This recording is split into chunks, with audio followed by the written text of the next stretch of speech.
এই ফুটফুটে বাচ্চাটা জীবনে কি এমন ভুল করেছিল যার কারণে আল্লাহ তাকে এত বড় একটা শাস্তি দিল। তিনি না পাচ্ছেন তার মায়ের আদর, না পাচ্ছেন বাবার ভালোবাসা। সবকিছু মিলিয়ে তিনি একাকিত্ব জীবনযাপন শুরু করে দিয়েছে। আমরা ইতিমধ্যে হয়তো আলভির স্ত্রী ইকরার আত্মহত্যার ইস্যুটা জানি। নেট দুনিয়া কিন্তু তোলপাড় এই একটা ইস্যুতে। তবে সেই ইস্যুটার অন্তরালে এই একমাত্র ছেলে রিজিক। রিজিকের জন্য বিষয়টা কিন্তু আরো বেশি তোলপাড় হয়ে গেছে। শুধুমাত্র পরকীয়ার জন্য আলভির স্ত্রী ইকরা কিন্তু আত্মহত্যা করেছে বলে নেট দুনিয়ায় বিষয়টা ছড়িয়ে ছিটিয়ে পড়েছে। তবে দুঃখের বিষয় কি জানেন, যেদিন আলভির স্ত্রী ইকরা আত্মহত্যা করেছে তার কিছুদিন পরই রিজিকের কিন্তু জন্মদিন ছিল, অর্থাৎ আলভি এবং ইকরার ছেলে রিজিকের জন্মদিন ছিল। তবে জন্মদিনে সে না পেয়েছে তার মাকে, না পেয়েছে তার বাবাকে।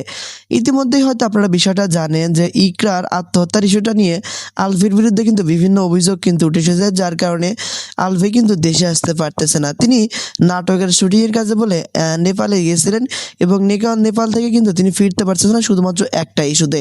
তাকে নিয়ে বিভিন্ন নেট দুনিয়ায়, বিভিন্ন সোশ্যাল মিডিয়ার জগতে বিভিন্ন ইস্যু কিন্তু ছড়িয়ে ছিটিয়ে পড়তেছে। তার বিভিন্ন ফোন কল রেকর্ড, বিভিন্ন ভিডিও, সব কিছু মিলিয়ে আলভি যেন যত দিন যাতে তত ফেঁসে যাচ্ছে।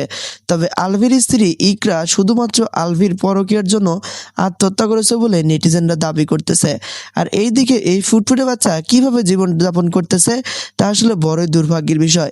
এই ছোট্ট বয়সে সে তার মাকে হারালো, এমনকি তার বাবাকেও পাশে পাচ্ছে না।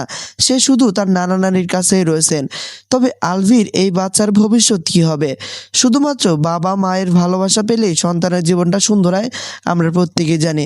কিন্তু আলভি তো আলভির জন্য তার স্ত্রী তো আত্মহত্যা করেছে, সে তো তার মাকে হারালো, তো তার বাবাকেও পাশে পাচ্ছে না।